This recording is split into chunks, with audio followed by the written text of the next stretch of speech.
Well, whoever had it just put new plugs in it. Man, it's brand new looking. Whoever put these plugs in here also lubed them up real good with Never Seas.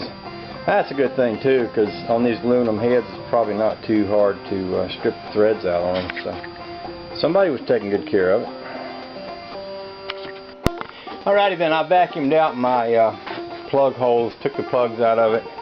Honey Baby bought me this handy dandy new compression tester for Christmas, and I never have even used it yet, so I thought, that's a pretty good opportunity to do that. I better pull these out of here before it sucks them down in the motor. Yeah, so I'm going to just spin her over, check the compression. We're starting on number 3. So I won't write this down because y'all will help me remember. We've got to see what the compression is on number 3. So.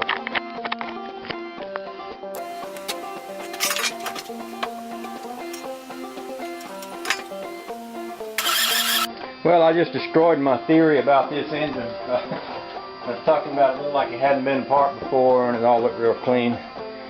And about how easy it was to strip the spark plug holes. Well, this spark plug is bigger than this spark plug. This is the spark plug that came out of the number 2 cylinder. Somebody's already re-drilled that head, put a bigger spark plug in it. So there goes my theory. Of course, it still might not be a bad thing. It might mean that the engine is in, at least it's been cared for. But I'll get a bigger thing and we'll check the compression on that. Well, I would say that my compression check is not a resounding success. And I thought it was because these things weren't sealing and they're good enough, but I'm getting 50 pounds on both those cylinders on this end. Got 100 pounds on number 1. I couldn't get a connection in the number 2 cylinder where they had enlarged that plug hole. And this is making me miss my dad's old. My dad used to have an old handheld compression gauge. You just shoved it in the hole and held it. And this spark plug I have and this connector I have, but I think this one is not a fine thread, and this one appears that it is.